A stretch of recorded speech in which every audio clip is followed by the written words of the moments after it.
देखिए 1947 में देश का बंटवारा आधार क्या था? धर्म बांटने का धर्म था, और बांटा किसने था? इसी कांग्रेस पार्टी ने दस्तखत किया था ना। धर्म के आधार पर इस मुल्क का बंटवारा किया और मुनाफत और मक्कारी की बातें कर रहे हैं। 49 इस्लामिक देश में कहीं जमहूरियत हो, कहीं संविधान से चलता हो तो बता दीजिए। 49 इस्लामिक देश है, एक में जमहूरियत हो तो उसका नाम बताने का कष्ट करें। कांग्रेस पार्टी ने सुप्रीम कोर्ट के संविधान को सुप्रीम कोर्ट से पास के बदल दिया।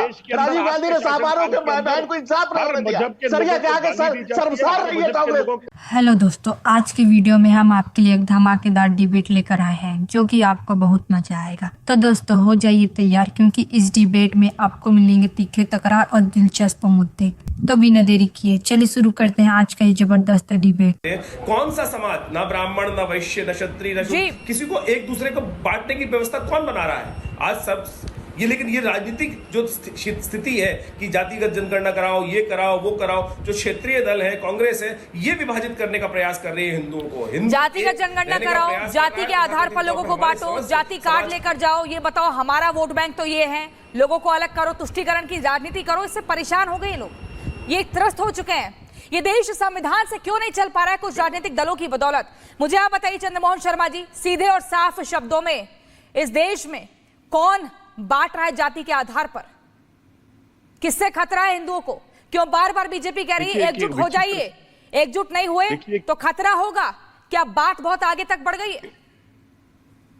ये मैं दे रहा हूं आपको, जब एक विचित्र सरकार आज देश के अंदर आई है, जो 10 साल के टर्नओवर के बाद अब तीसरे टर्नओवर में आने के बाद भी इतनी कमजोर साबित हो रही है कि उसी के मुखिया और उन्हीं की वो सैद्धांतिक संस्था जो उसके साथ है वो कह रही है जी कटोगे तो बटोगे। यानी कि 10 साल के शासन काल में उन्होंने देश के लोगों को संगठित और इकट्ठा नहीं किया, वोट ली और सत्ता हासिल करी।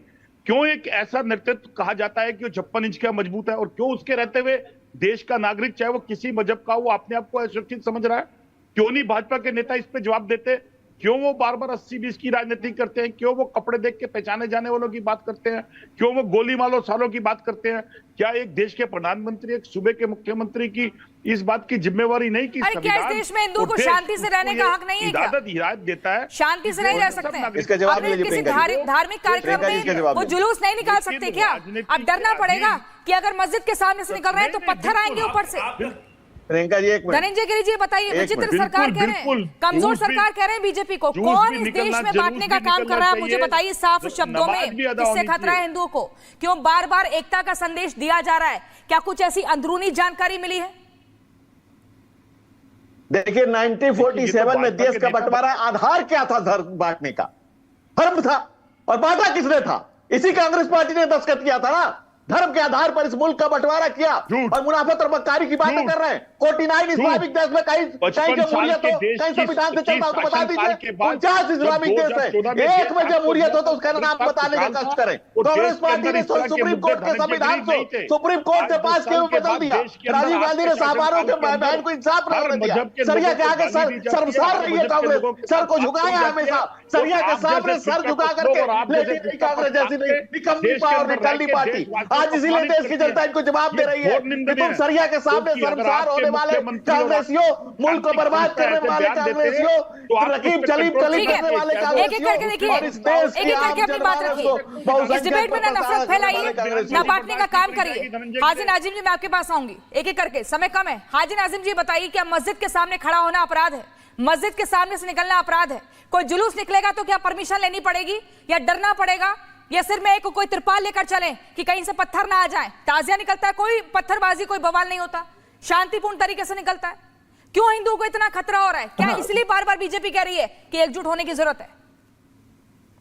हाँ प्रियंका जी देखिए, हम लोग तो हिंदू भाइयों का हमेशा समर्थन की बात करते हैं। अरे मस्जिद के आगे का आप निकालिए, किसी ने कहा रोका? लेकिन वहां खुलेआम डीजे बजा के तेज बजाते, तलवारें लहराते, आज पत्थर उठा के मस्जिदों में औरतों में आपको बता दो, तो बता दीजिए मस्जिद के मीनार पे कब आपने पत्थर नहीं चलाया है? कौन सा ऐसा त्योहार गुजर गया जिसमें आपने पत्थरबाजी नहीं की है? आप हाथ में पहले सुन लीजिए, हाजी नाजिम जी बता रहे हैं कि आप तो हिंदुओं का समर्थन चाहते हैं। सुन लीजिए एक बार सुन लीजिए इस्लामिक स्कॉलर को। बोलिए हाजी नाजिम जी। अरे हाँ, जितना प्रियंका जी मैं तो ये कहता हूँ कि हिंदू भाइयों की जो शोभा यात्रा होती है या कोई भी प्रोग्राम होता है, मुस्लिम समाज बढ़ चढ़ के हिस्सा लेता है अपने हिंदू भाइयों के लिए, क्योंकि वो जनता के हिंदू भाइयों की आता है। लेकिन ये कि लोग क्या करते हैं, मस्जिद के सामने जाकर तलवारें लहराते हैं, मस्जिद के मिनारों पर जाकर हाजी नाजिम जी, शोभा यात्रा की शोभा पूरी किरकिरी आप कुछ लोग कर देते हैं, किसकी तरफ ये इशारा हो रहा है? हाँ प्रियंका जी मैं तो ये कहता हूँ ये मुल्क संविधान से चलता है, भारत का हर नागरिक संविधान को मानने वाला संवैधानिक बात करता है, लेकिन मस्जिदों के आगे जिस तरीके का कुकृत्य करते हैं वो बिल्कुल बर्दाश्त के काबिल नहीं है। फिर भी हम लोग ये कहते हैं हम लोग संविधान के तहत हम कानूनी प्रक्रिया का इस्तेमाल करते हैं, कानून को मानते हैं, संविधान के तहत बात करते हैं। लेकिन हम तारिक खान क्या संविधान से बोलने के लिए है? संविधान के आधार पर कुछ नहीं होता। कुछ राजनीतिक दल में राजनीति कर रहे हैं संविधान के अनुसार, बल्कि लगातार निरंतर बांटने का काम कर रहे हैं। इसीलिए प्रधानमंत्री से लेकर मुख्यमंत्री से लेकर हिंदुओं के सबसे बड़े संगठन के प्रमुख कह रहे हैं एकता को अपनी पहचानिए, अगर एकता में बिखराव हुआ तो उत्पात होगा। जरूरी है बांग्लादेश से सबक लेने की। एकता में अगर पाकिस्तान धर्म के नाम पर बना था, भारत के अंदर, अब आप मुझे बोलने देंगे या बीजेपी वाले बोलेंगे? सिर्फ मैं बोलूं? सिर्फ तारिक खान अगर आप धर्म के नाम पर, अगर आप कह रहे हैं कि धर्म के नाम पर बंटवारा हुआ था, तो आप हिंदू राष्ट्र भारत को बनाना चाहते हैं? अगर चाहते हैं तो खुल के कहिए। इसीलिए मैं कहता हूं जब हिंदू राष्ट्र बनेगा तो आरक्षण खत्म होगा। ये बात है। और एक बात, आरक्षण खत्म करेंगे। और एक बात, अगर बीजेपी की सरकार है, एक सेकंड बीच में नहीं, ये देखिए, ये मैम देखिए, ये नहीं मैम, ये गलत है। बीजेपी को ये मत अलाउ करिए किस तरीके से गुंडागर्दी करें। इनकी गुंडागर्दी को बंद कराइए। बोलिए जल्दी। जोर सुनने के लिए मैम गुंडागर्दी को बंद कराइए इनकी। दूसरी बात, अगर गुंडागर्दी में बंद कराइए, इनकी गुंडागर्दी बंद कराइए please. This is not fair. मैं ये कह रहा हूँ अगर राज्य में सरकार भारतीय जनता पार्टी की है और वहां पर शोभा यात्रा गणेश पूजा नहीं निकल पा रही है, इस्तीफा दे दे भाजपा की सरकार। क्यों नहीं निकल पा रही है? आप निकलवाइए। लॉ एंड ऑर्डर स्टेट की जिम्मेदारी है। मध्य प्रदेश में आपकी सरकार, राजस्थान में आपकी सरकार अगर नहीं निकल पा रही है, आप अगर दुर्गा पूजा और गणेश पूजा की प्रतिमाएं नहीं निकाल पा रहे, विफलता राज्य सरकार की है। राज्य सरकार इस्तीफा दे दे। चंद्रमोहन शर्मा जी, कानून की धज्जियां तो उड़ाई जा रही है, कैसे संभाले? छोटा सा रिएक्शन। देश की एकता को संभालने की जिम्मेवारी क्या विपक्ष की है? देश को एकता की जिम्मेवारी संभालने की जिम्मेवारी क्या नेपाल और पाकिस्तान की है? देश की सरकार की है और देश के उस नेतृत्व की है जिसको देश की जनता ने चुना है। क्यों उनके नेता बार बार ऐसे बयान देते हैं टीवी डिबेटों में और बाहर आके, और देश के प्रधानमंत्री उस पर कंट्रोल क्यों नहीं करते?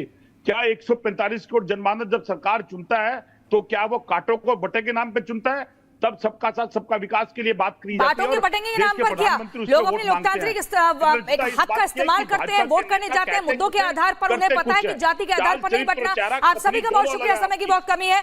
लेकिन इस बीच सवाल एक जस का तस बना हुआ है। बड़ा सवाल ये देश संविधान से चलता है, जाति के आधार पर लोगों को नहीं बंटना है। बार बार यही संदेश दिया जा रहा है प्रधानमंत्री से लेकर नरेंद्र मोदी तक। दुर्भाग्य है इस देश का कि जब भी कोई धार्मिक जुलूस निकलता है तो उस पर पथराव किया जाता है, लोगों को डराया जाता है।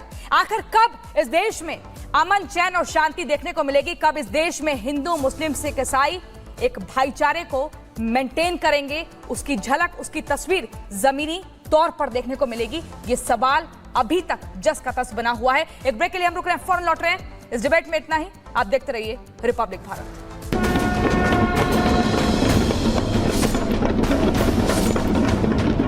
दुर्बल रहना अपराध है। तो दोस्तों आज की डिबेट यहीं खत्म होती है। हमें उम्मीद है कि आपने इस डिबेट का पूरा आनंद लिया होगा। अगर आपको वीडियो पसंद आया हो तो इसे लाइक और शेयर करना ना भूलें।